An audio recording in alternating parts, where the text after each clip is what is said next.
Matchday kedua babak ketiga kualifikasi Piala Dunia Zona Asia kini telah resmi berakhir. Timnas Indonesia yang menjamu Australia di Stadion Utama GBK secara susah payah berhasil mengamankan 1 poin dari tim langganan Piala Dunia. Bermain di depan pendukung sendiri, Timnas Indonesia sempat beberapa kali mendapatkan peluang. Namun, buruknya penyelesaian akhir membuat skor 0-0 bertahan hingga laga bubar. Selain itu, penampilan apik barisan pertahanan Timnas Indonesia yang dikomandoi oleh Kapten J. Itzes juga patut untuk diapresiasi. Berkat kerja keras mereka, Australia yang di pertemuan terakhir mampu mencetak 4 gol di laga Selasa malam dibuat frustrasi oleh permainan skuad Garuda. Selain pertandingan Indonesia versus Australia, babak ketiga grup C juga mempertemukan Bahrain versus tim unggulan Jepang. Bermain di Stadion Al-Bahrain Al-Watani, Bahrain yang di pertandingan pertama berhasil mencuri 3 poin di kandang Australia justru dibuat tak berkutik saat menjamu Jepang. Samurai Biru yang menurunkan pemain terbaiknya seperti Takumi Minamino, Kaoru Mitoma hingga Ayase Ueda langsung tampil menekan sejak menit pertama. Jepang mendapatkan hadiah penalti pada menit ke-37. Wasit menunjuk titik putih setelah Abdullah Al-Halasi melakukan handsball. Ayase Ueda yang maju sebagai eksekutor sukses menjebol gawang Bahrain untuk merubah skor menjadi 1-0. Tidak ada tambahan gol di babak pertama. Skor 1-0 untuk Jepang bertahan hingga babak pertama tuntas. Di babak kedua, Jepang kembali mengambil alih permainan. Ueda mencetak gol keduanya di laga ini pada menit ke-47. Gol tersebut menjadi gol ke-8 Ueda di kualifikasi Piala Dunia Zona Asia. Unggul 2-0, Jepang tak mengendurkan tekanan. Hidamesa Morita turut mencatatkan namanya di papan skor setelah mencetak gol ketiga Jepang di menit ke-61. 3 menit berselang, pesta gol Jepang masih berlanjut. Lagi-lagi, Morita berhasil menggetarkan jala Bahrain.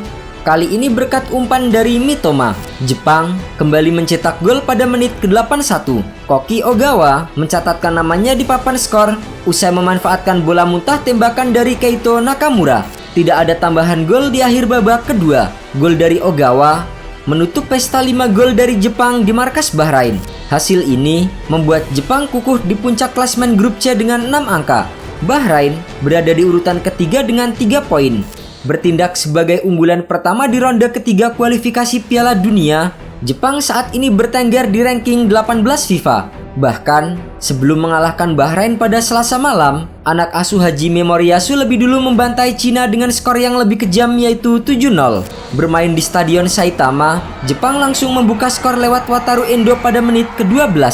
Sempat kesulitan mencetak gol tambahan, Jepang baru mampu menggandakan keunggulan melalui winger Brighton and Hove Albion Kaoru Mitoma di masa injury time babak pertama. Memasuki babak kedua, Jepang kembali menambah keunggulan pada menit ke-52. Kali ini, giliran gelandang AS Monaco Takumi Minamino yang sukses menjebol gawang Cina. 6 menit berselang, Minamino mencatatkan brace untuk memperlebar keunggulan Jepang menjadi 4-0. Pada menit ke-77, giliran Junya Ito yang mencatatkan namanya di papan skor. Gol Junya Ito makin membuat Jepang di atas angin dengan keunggulan 5-0.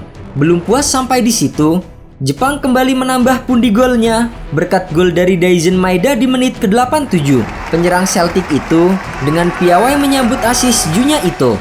Winger Real Sociedad Takefusa Kubo pun tak mau ketinggalan. Masuk sebagai pemain pengganti, Kubo menutup kemenangan Jepang 7-0 atas Cina pada menit ke-90 plus 5. Dihuni rata-rata pemain dari klub Eropa, timnas Jepang telah mencetak 12 gol hanya dalam 2 pertandingan di grup C. Tentu, ini menjadi ancaman bagi timnas Indonesia yang baru saja mengimbangi Australia 0-0 di Stadion Utama Gelora Bung Karno, Jakarta. Pada pertandingan terdekat, timnas Indonesia akan bertandang ke markas Bahrain yang sedang terluka. Meski kalah besar dari Jepang, Bahrain harus diwaspadai timnas Indonesia. Pasalnya, selain bermain di kandang, Bahrain sebelumnya mampu membuat kejutan dengan meraih kemenangan atas Australia pada laga pertama. Adapun duel timnas Indonesia melawan Bahrain bakal berlangsung pada 10 Oktober 2024 mendatang.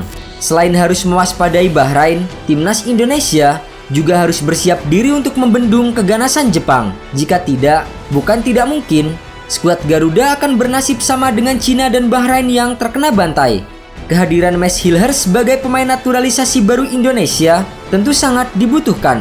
Selain itu, Sektor lini depan juga menjadi pekerjaan rumah yang harus segera diselesaikan oleh timnas Indonesia. Pertandingan timnas Indonesia melawan Jepang sendiri dijadwalkan berlangsung pada 15 November 2024 di Stadion GBK. Namun sebelum menjamu Jepang, timnas Indonesia lebih dulu bertandang ke markas Cina pada 15 Oktober 2024. Setiap poin dan juga kemenangan akan sangat berarti untuk timnas Indonesia demi mimpi lolos ke Piala Dunia 2026.